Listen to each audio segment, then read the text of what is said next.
E aí galera, eu sou o Papo e seja bem-vindo ao meu canal. No vídeo de hoje finalmente vamos iniciar mais um Respondendo Inscritos. E como sempre eu irei responder as perguntas que vocês deixaram neste post aqui.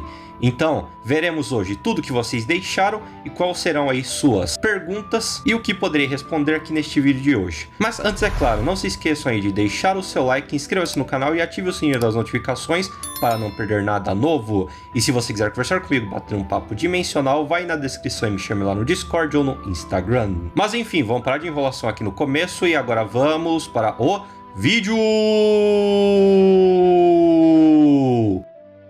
Então vamos iniciar o vídeo com as perguntas da Ajimu OFC. E primeiro ela começa dizendo: oi, agora sim vim trazer as minhas perguntas. Então bora lá, Ajimu, ver o que você trouxe pra gente aqui hoje. E a primeira pergunta dela é: quem você acha que venceria, Mulher Maravilha ou Hela, da Marvel? Ambas base.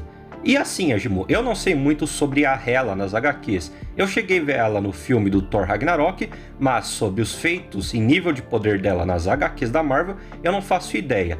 Porém assim, se ela se escala minimamente ao Thor, eu acredito que ela seria muito superior à Mulher Maravilha, e assim ela venceria, mas não posso afirmar nada aqui porque sinceramente eu não sei. E a próxima pergunta dela é bem interessante. Pretende fazer vídeos sobre jogos? Não personagens em si, mas jogando alguma coisa.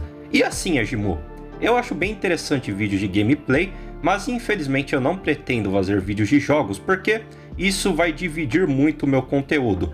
Porque a galera que vê vídeos de Power Scaling Cross Battle não necessariamente querem ver vídeos de jogos, e a galera que quer ver vídeos de jogos não quer ver vídeos de Power Scaling Cross Battle. Futuramente eu posso vir a criar um canal de gameplay, mas por agora, nesse canal aqui, eu não pretendo fazer vídeos de jogos não. E a próxima pergunta dela é ainda mais interessante, sobre o universo de Harry Potter, que é: se o amor que o Snape possuía pela Lilian era saudável ou obsessivo? E aí embaixo ela dá alguns argumentos que a comunidade de Harry Potter afirma em relação a isso. E na minha opinião, o amor que o Snape possuía pela Lilian era obsessivo e não era nem um pouco saudável. Tipo assim, o Snape pode até ter deixado o James Potter ter ficado com a Lilian, não ter feito nada em específico em relação a isso, porém o cara se tornou um comensal da morte e eu tenho certeza que ele não hesitaria por nenhum segundo em matar o James Potter se ele tivesse chance em uma eventual batalha. Tanto que, como você falou aí nos argumentos posteriormente, ele não se importava nem um pouco com a morte do James Potter e com um bebê filho da Lilian. Ele queria apenas que o Dumbledore salvasse ela, e depois ele maltratou o Harry só porque ele era minimamente parecido com o pai. Então, se o Snape realmente amasse a Lilian de verdade, as atitudes dele seriam literalmente ao contrário do que ele fez. Ele cuidaria do Harry como se fosse o próprio filho dele, ainda mais levando em consideração que o Harry tinha os olhos da Lilian, que era literalmente a pessoa que ele mais amava no mundo. Então, pra mim, o que o Snape tinha não era amor de verdade, e sim obsessão. Pois como ele teve uma infância traumática e não possuía amigos, ele acabou criando uma espécie de vínculo afetivo muito bizarro quando ele se aproximou da Lilian na infância. Porque eu amo de verdade! Próxima pergunta dela é: você acha que o Giratina de Pokémon é inspirado no Lúcifer da Bíblia? E caramba, realmente um combo de perguntas muito boas agora. E sim, o Giratina é literalmente o Lúcifer, um filho de Deus, banido por ser uma ameaça à criação, aprisionado em um mundo sombrio e além do material, que agora tem um coração cheio de ódio e odeia tudo que seu pai criou. É literalmente Lúcifer. Então eu não vejo como que o Giratina não seja inspirado. Se um dia os produtores de Pokémon confirmarem que ele não foi inspirado, realmente é uma baita coincidência, porque a história é a mesma. Se você trocar os Pokémons por anjos, Deus e Lúcifer, é literalmente a história da Bíblia. Próxima pergunta dela é: você acha que o Pikachu do Ash pode ser considerado um Pokémon de nível de poder lendário? E com certeza sim, Ajimu. É igual a conversa que a gente teve, que você mesma mandou a cena que o Pikachu derrota um Rayquaza com o choque do trovão. O que não faz sentido. Isso é simplesmente absurdo. O nível de poder do Pikachu do Ash é algo fora da casinha. Na minha opinião, os Pikachu selvagens eles não chegam nem a nível construção. Agora o Pikachu do Ash, se você for fazer o scaling com os lendários, ele passa do nível universal facilmente, o que é completamente bizarro. Sinceramente, eu acho que hoje em dia o Ash não evolui o Pikachu pro Raichu, não é mais uma questão de respeito ao Pikachu, que ele não quer evoluir. Eu acho que o Ash tem medo de evoluir o Pikachu, porque o bicho, se ele evoluir para um Raichu, ele vai destruir o verso inteiro de Pokémon só com a presença dele.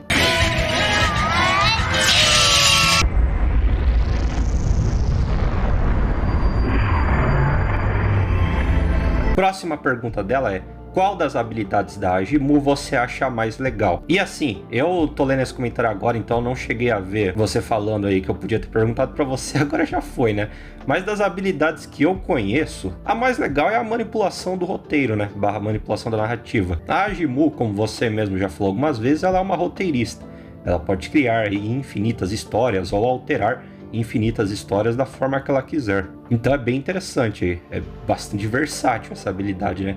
Literalmente ela pode reimaginar todo o verso de Medaka Box ao bel prazer dela. Mas se você quiser me falar outras habilidades depois, fica à vontade. Próxima pergunta dela é: Kaguya Naruto versus a Nodita de Ben 10, quem venceria? Eu acredito que a Kaguya teria mais chances de vencer, até pelos seus hacks. Muita gente não sabe, mas a Kaguya possui muito mais poderes do que ela demonstrou. O Rinne Sharingan que ela tem na testa concede a ela todas as habilidades de todos os doujutsus demonstrados em Naruto, que claro, tem a origem da Kaguya, coisas demonstradas em Borutos que se originaram de outros Otsutsuki aí, provavelmente ela não tem, mas tirando isso, Sharingan, Rinnegan, Byakugan, Teiseigan, tudo isso a Kaguya possui habilidades desses doujutsus. E claro, ela sabe todas as Genkais, liberações de naturezas, Kekentotas, e ela pode criar Gudodama expansiva. Então, por causa dessa infinidade de poderes, eu acho que a Kaguya é superior. Próxima pergunta dela é: o que você acha daquelas pessoas que demonizam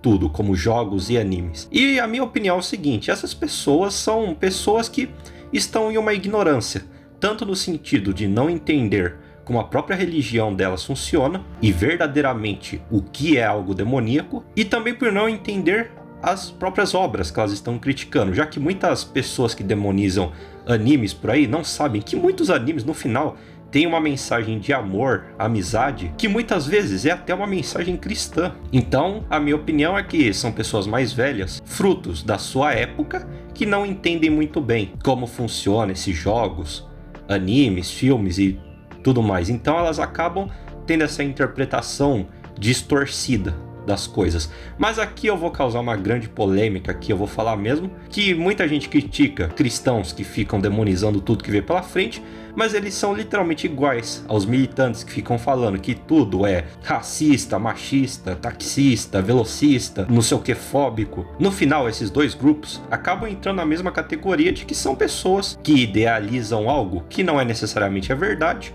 e acabam ficando presas em uma ignorância. Próxima pergunta dela é: lembro-me de um vídeo de responder inscritos, você disse que a Agimu iria para Corvinal. E a Medaka, para qual casa de Hogwarts você acha que ela iria?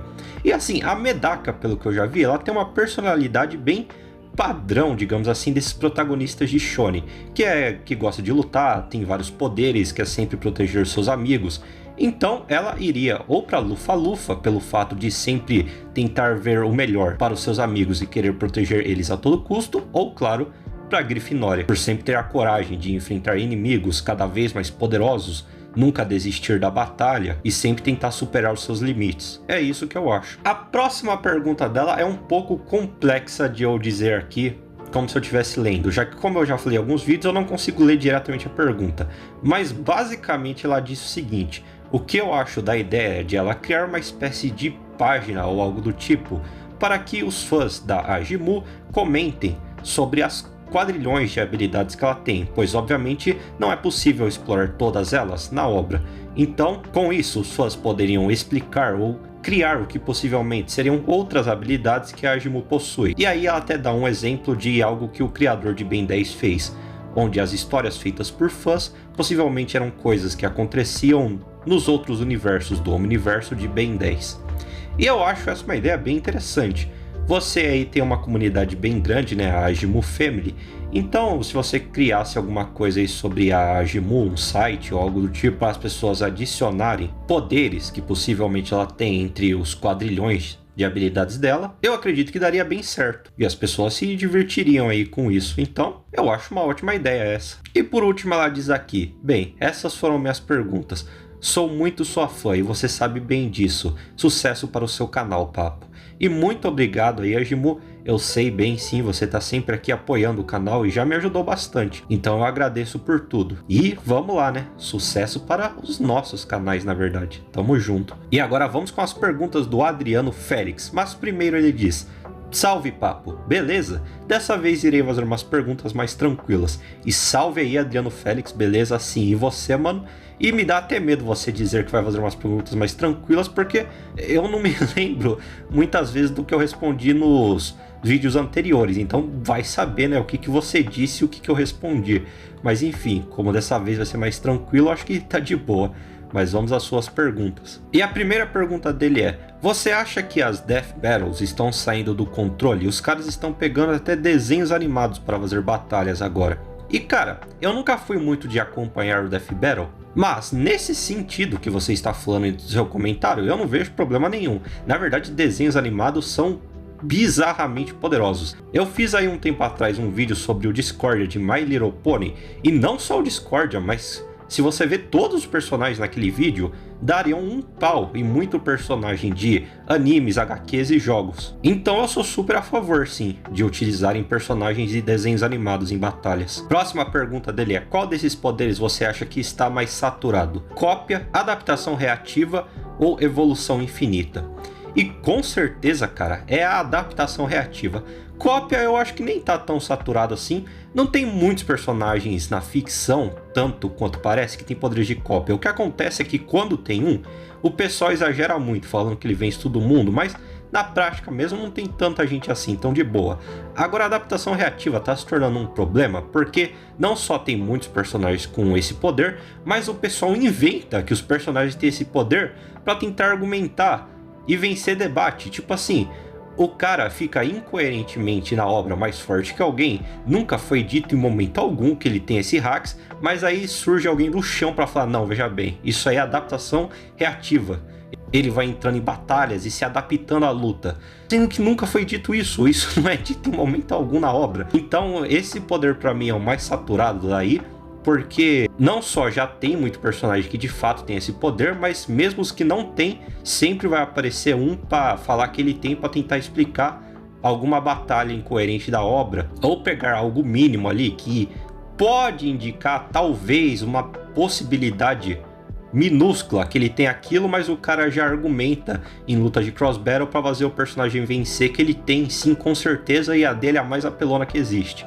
Então, dessas três habilidades, a adaptação reativa é o maior problema. Próxima pergunta dele é: para você, qual seria o crossover atualmente envolvendo desenhos animados, série, filme, animes que iria parar a internet?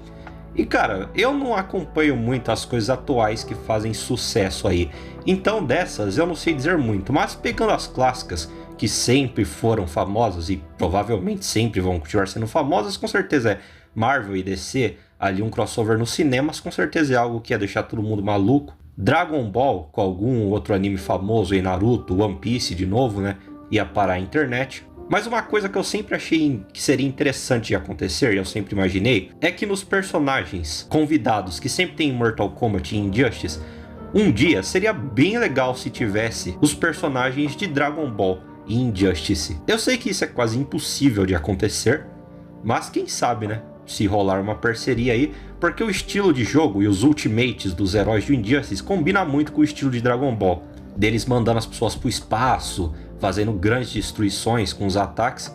Eu acho que ficaria bem legal e combinaria bastante. Então vamos ver aí, né, se um dia isso pode vir a acontecer. E agora a quarta e última pergunta aqui dele vai revolucionar a internet com a minha resposta. Infelizmente ele fez a pergunta em que ele descobriu a verdade, que é: você é uma inteligência artificial? E infelizmente sim, cara. Na verdade eu sou uma inteligência artificial criada para parecer o Escanor. Na realidade eu de verdade sou um indiano que mora na Filipinas, em um vilarejo apenas com 2.000 habitantes. Depois que eu fiz essa programação e criei esse canal aqui, eu vivi minha vida de boa e fico ganhando dinheiros que a inteligência artificial que está falando agora com você gera para mim. Agora vamos com as perguntas do lendário Juliano Garcia. E primeiro ele começa dizendo: grande papo nas dimensões, aqui minhas perguntas. E vamos às suas perguntas, cara. Você nunca deixou passar uma, mas vamos ver o que você trouxe para a gente aqui hoje. E a primeira pergunta dele é: qual é o personagem realmente com Toon Force mais poderoso que você conhece? E obviamente o personagem com Toon Force mais poderoso de todos é o Luffy Gear 5. Não, brincadeira. O personagem mais poderoso com Toon Force que eu conheço é o Mr. Mix Spitalik, da DC. Próxima pergunta dele é: você acha que o martelo do Thor da Marvel poderia ter a capacidade de absorver o Hakai dos deuses da destruição de Dragon Ball Super? E a resposta para isso é eu não sei. Mas, se fosse para teorizar, é o seguinte: o Hakai é uma energia um pouco misteriosa ainda do universo de Dragon Ball. Mas o que a gente sabe é que ela é capaz de apagar qualquer coisa da existência, desde que aquilo tenha uma resistência menor do que o ataque realizado. Então eu acho o seguinte: como o Hakai é uma energia aparentemente não muito diferente das outras, tirando essa característica de apagamento existencial, eu acho que se alguém tacasse um Hakai que não tivesse poder suficiente para destruir o Mjolnir, ele absorveria sim a energia da destruição. Agora, um Hakai soltado por alguém com capacidade bruta de destruir o Mjolnir, eu acho que o Mjolnir seria apagado da existência e ele não conseguiria absorver e anular essa característica dessa energia. Próxima pergunta dele é: na Batalha das 12 Casas, qual você achou a mais da hora e a que você achou mais forçada? E assim, se você se refere a mais forçado do vencedor, eu não sei dizer muito bem. Mas agora, a que eu mais gostei, a que eu não gostei tanto é a seguinte: a que eu mais gostei, com certeza foi a do Ikki de Fênix contra o Chakra de Virgens. Agora, a que eu menos gostei foi a do Seiya contra o Aldebaran. Porque o Seiya só apanhou a luta inteira e aí no final ele conseguiu ali ferir o Aldebaran, evoluindo seu poder, mas sinceramente ela é bem mais ou menos, sabe? É só pra ter ali um aumento de poder do Seiya. E a última pergunta aqui dele é: se eu tivesse o lápis na mão, qual fraqueza do Superman eu apagaria para sempre? E cara, essa não é uma fraqueza assim recorrente do Superman, eu acho que ela apareceu uma vez só e nem era canônico a história, mas eu apagaria a Kryptonita Rosa. Porque, né, se você sabe o que ela faz, eu acho sinceramente um negócio bem besta, né? Tipo, por que isso? Pra mim, sabe, não faz sentido ela existir e eu acho o conceito bem idiota. Então, eu apagaria a Kryptonita Rosa da história. E vamos agora com as perguntas do meu mano JP Carvalho Nascimento. E a pergunta dele é: qual vai ser o destino desse canal? E cara, nesse canal aqui eu pretendo continuar vídeos de Power Scaling mesmo e Cross Battle, falando sobre nível de poder de personagens e os respondendo inscritos, porque é o conteúdo que tá dando certo, né? Então, é algo que eu gosto de fazer também, então eu vou continuar. Claro, vou trazer aí projetos novos. Pro ano que vem eu já planejei umas coisas bem interessantes, inclusive a volta de algo aí que eu acho que vocês vão gostar. E também eu planejei outros projetos, mas não envolve exatamente esse canal aqui, que vocês vão ver, e eu acho que vocês vão achar bem interessante também. E agora vamos com a pergunta da Fatian, que são 3 perguntas, mas ela englobou tudo em uma só, que é: na minha opinião, quais são as 3 personagens femininas mais fortes dos animes, os 3 homens mais fortes dos quadrinhos e as 3 crianças mais fortes dos desenhos? E bom, as 3 personagens femininas mais fortes dos animes são Ajimu Najime, Altair e Featherini. Os 3 homens mais fortes dos quadrinhos são The Presence, The One Above All e Oblivion. E as 3 crianças mais fortes dos desenhos são Ben 10, o Gumball de O Incrível Mundo de Gumball e as 3 meninas super poderosas. E aqui no final eu queria também pedir desculpas a Fatian, porque eu acabei confundindo.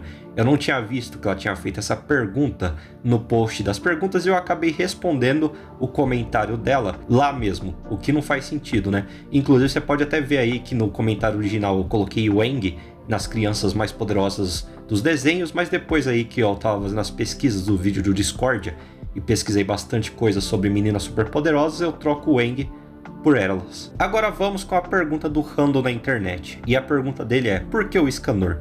E fazendo um resumo bem rápido aqui, porque eu já respondi essa em outro vídeo, eu não tinha muito uma ideia do que colocar como foto de perfil do meu canal no início. E lá no meu primeiro canal, eu tinha colocado como foto uma Pokébola, pois eu fazia gameplays de Pokémon no comecinho. Porém, quando eu comecei a fazer os vídeos de Cross Battle, eu não sabia muito bem o que colocar, porque a Pokébola já não fazia mais sentido, até que eu vi um vídeo do Nerd falando sobre mitadas do Escanor. E aí em um momento do vídeo ele faz uma edição do Escanor com o óculos do Turn Down for What e a música de fundo. E eu tirei um print dessa imagem, até que eu peguei ela, fiz uma editada, eu fundi a imagem do Escanor com o meu próprio rosto em um aplicativo. E aí eu decidi colocar essa como foto de perfil. Então meio que virou uma imagem característica do meu canal, o Escanor de barba e óculos escuro. E aí agora nesse canal aqui também eu decidi colocar essa imagem. Ela não está mais fundida com o meu rosto. A desse canal aqui é totalmente montagem, feita por edição, mas ficou aí como minha marca d'água isso. Vamos agora com o que eu acho que são perguntas, pelo menos do Giorno 5D, que é o seguinte: Madara vs Aizen, Naruto vs Meliodas, Hulk vs Superman, Eren vs Sukuna e Escanor vs Guy de Naruto. E, na minha opinião, dá Aizen, Naruto, Superman com muitas dificuldades e Might Guy. E agora vamos com as perguntas do grande Christian Rodrigues. Mas primeiro ele diz: parabéns por ter batido a meta da jornada de batalha. E muito obrigado aí, mano, tamo junto. Realmente batemos aí a meta, o que me deixa muito feliz, mas vamos aí para suas perguntas. E a primeira pergunta dele é: qual seria a melhor maneira de explicar o poder da Reimu de Touhou? E aí depois ele dá um resumo aí do que seria esse poder de flutuar dela. E cara, assim, eu não manjo muito de Touhou. Eu cheguei a pesquisar lá atrás, quando eu fiz uma jornada de batalha da própria Reimu no meu canal antigo, mas desde lá eu não vi tanta coisa assim, então eu não sei muito. Mas pelo que você falou aí, isso me parece uma manipulação da probabilidade. Porém eu teria que ver melhor o contexto e como funciona a obra, porque dependendo disso pode até ser manipulação da realidade ou conceitual, mas vendo agora assim do jeito que você explicou, me parece uma manipulação da probabilidade. Próxima pergunta dele é: qual desses personagens que você vive vendo aí na comunidade de Cross Battle você não sabe muito para opinar? E bom, cara, isso não é segredo para ninguém, eu já falei várias vezes isso em vídeos, que sim, eu já fiz vídeos sobre personagens que eu não sabia muito ou nunca tinha assistido a obra deles. Então geralmente não tem um personagem que eu vejo a galera debatendo e eu simplesmente não opino porque eu não sei. Lógico, eu faço uma pesquisa gigantesca. Eu vejo artigo atrás de artigo em sites de fandom ou vejo a história dele em vídeos do YouTube antes de sair opinando aqui no meu canal, né? Eu simplesmente não acordo um dia, penso em um personagem e saio gravando vídeo sobre ele sem conhecer o básico. Então não tem um personagem assim que eu olhei e falei, não vou comentar sobre ele porque eu não sei nada. Já que geralmente quando eu não sei de um personagem, alguém me pede, ou eu mesmo sinto vontade de falar sobre ele, eu faço uma longa pesquisa antes de produzir um vídeo sobre o mesmo. Próxima pergunta dele é: qual personagem você vê que ele é muito perigoso, mas não em questão de nível de poder, e sim pela forma que ele luta? E aqui tem dois versos que me vêm à mente, que são Harry Potter e Bach. Ambos os versos não possuem níveis de poder tão estrondosos assim a ser comparado com os animes e quadrinhos que temos por aí. Porém, as artes marciais em Bach atingem um nível realmente absurdo, que fariam os personagens ganhar de seres muito mais poderosos do que ele, e no caso de Harry Potter são os hacks, que são bem absurdos mesmo. Existem hacks em Harry Potter ali que é nível entidade cósmica mesmo. Porém, quando você vai ver o poder bruto, não tem nada muito grandioso nesse sentido no universo de Harry Potter. Próxima pergunta dele é: você acredita que o SCP é o verso mais poderoso da ficção, ou você acha que tem outros mais poderosos? E não, cara, eu não acho que os SCP são o verso mais poderoso da ficção. O que acontece com os SCPs é um problema, que é o seguinte: SCP era um site em que ele fingia ser algo governamental que catalogava monstro e supostos casos reais de acontecimentos sobrenaturais. E aí ele se tornou muito popular, vários youtubers fizeram vídeos. Basicamente eles tiveram uma popularidade parecida com que as creepypastas tiveram um tempo atrás. O problema disso é que qualquer um pode criar um SCP, e ao longo do tempo foram surgindo vários SCPs realmente poderosos, como o Rei Escarlate, os Irmãos Morte, SCPs que representavam deuses, conceitos e por aí vai. E como eu falei no vídeo anterior, tudo que é poderoso chama a atenção da comunidade Cross Battle / Power Scaling. E o problema disso é que muitos SCPs começaram a parar de ter sequer histórias. As pessoas só iam lá no site, criavam um SCP e colocavam lá que ele era simplesmente Tier 0 transfinito. O que não faz sentido, tipo, a história do bicho é um nível de poder, ele não tem nada além disso. Então, eu não considero essas coisas. Para mim, só é válido os SCPs que tem uma história que claramente o autor minimamente se esforçou para criar aquilo e não foi só uma besteira de power scaling que ele fez ali para tomar vantagem e falar, haha, o meu personagem é o mais poderoso de todos, porque isso não faz sentido. Mas, independente disso, eu não acho que SCP é o verso mais poderoso da ficção. E agora vamos com as perguntas do lendário Mateus 504 ou Mateusitos.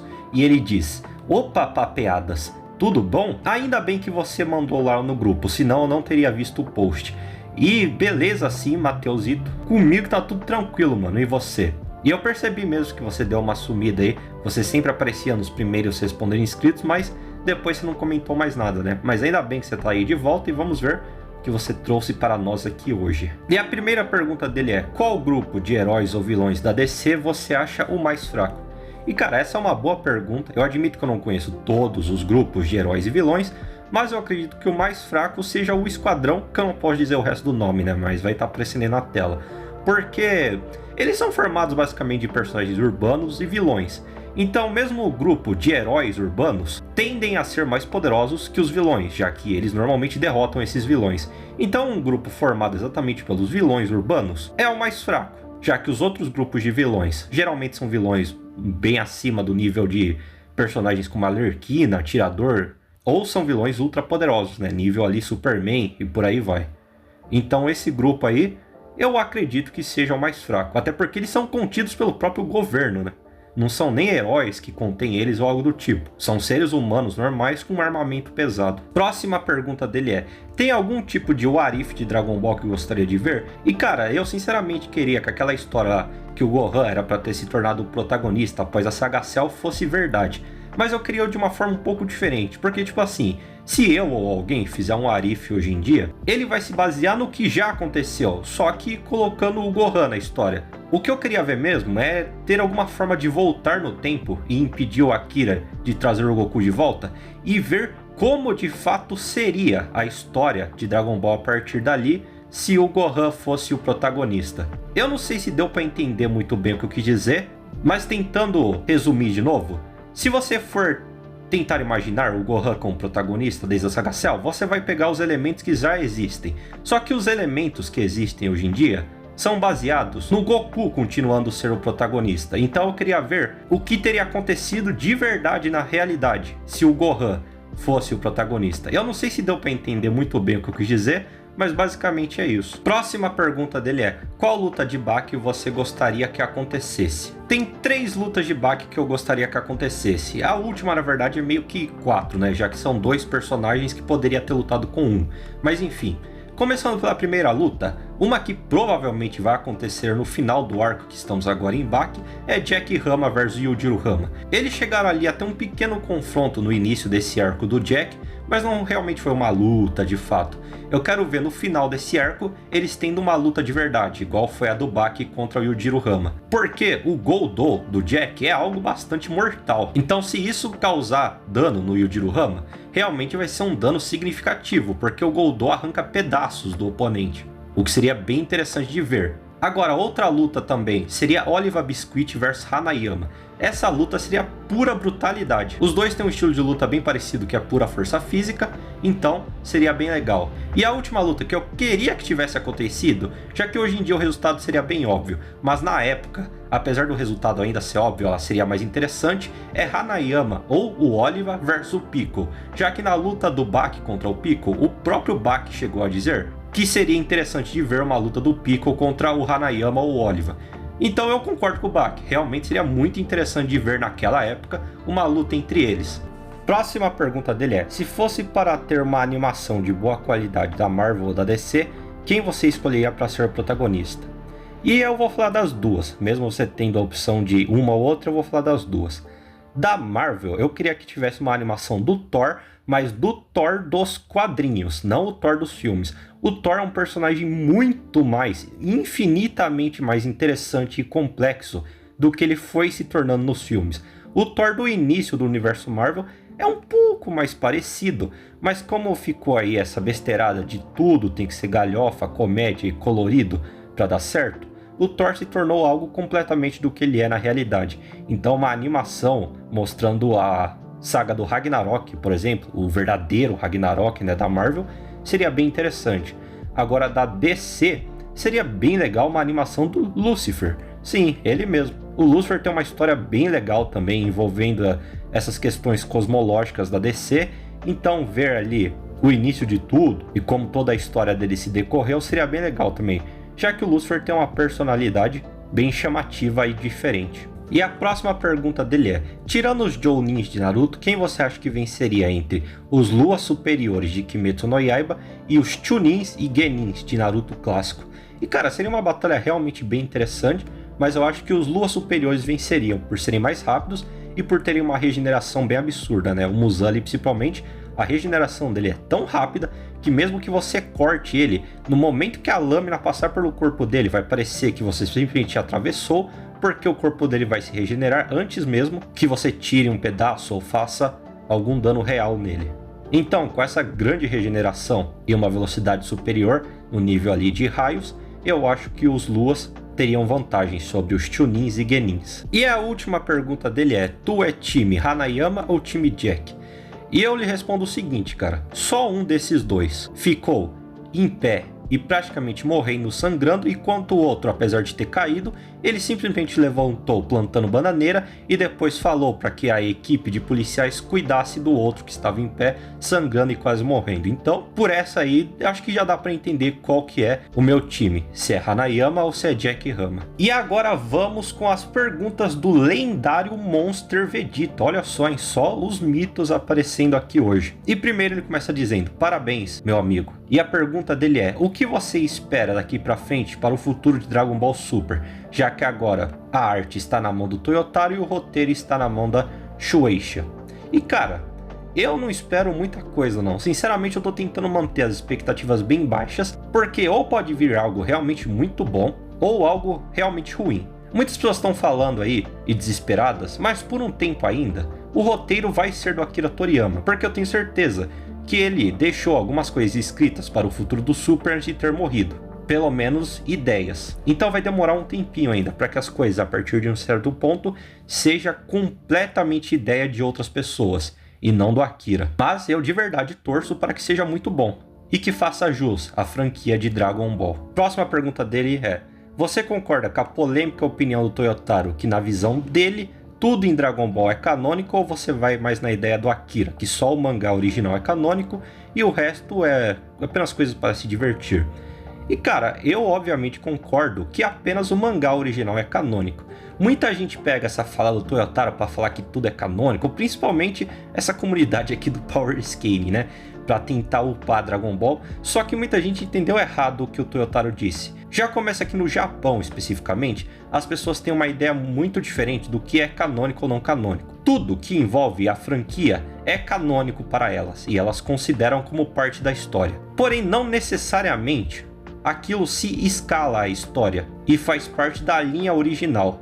Além disso, como você mesmo apontou aí, o Toyotaro falou que na opinião dele aquilo é canônico. Ele não estava dando uma informação oficial, ele estava falando uma opinião dele. Então eu acho um pouco absurdo as pessoas começarem a bater o martelo que tudo em Dragon Ball é canônico por causa dessa fala do Toyotaro. Não faz sentido. Os filmes, por exemplo, tem muitas coisas completamente incoerentes à obra original. É impossível eles serem canônicos. Igual o GT. Como é que você vai fazer o GT e o Super serem canônicos ao mesmo tempo? Então, ao meu ver, não faz sentido. Agora vamos com a pergunta do Omniversus. Olha só, hein?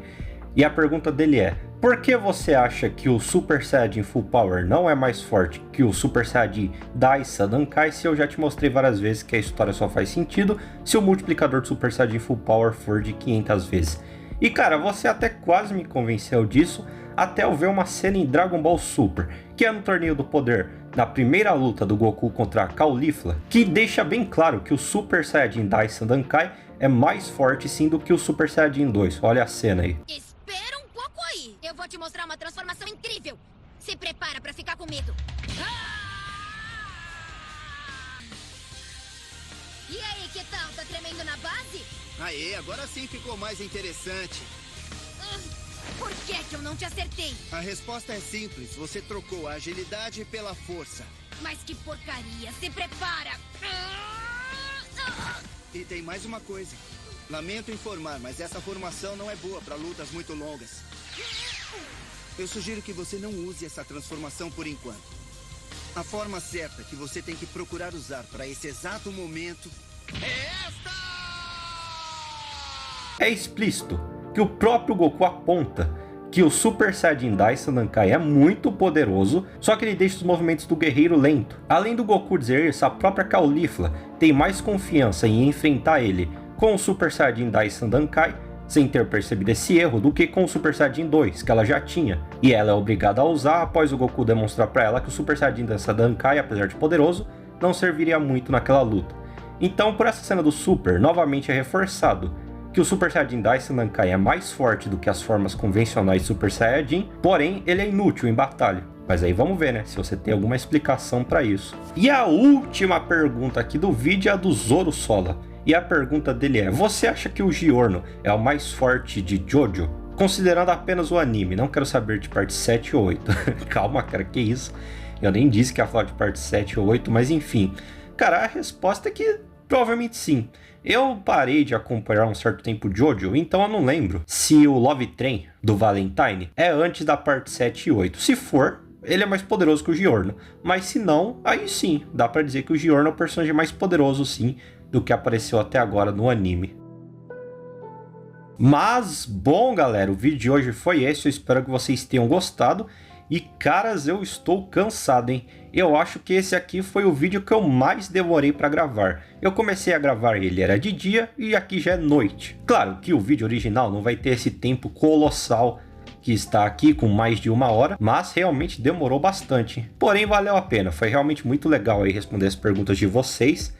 E numa próxima vai ter mais aí. Mas claro, digam tudo que vocês acharam das respostas, dos meus comentários aqui sobre o que vocês perguntaram, minhas opiniões e tudo mais. E se vocês gostaram do vídeo de uma forma geral.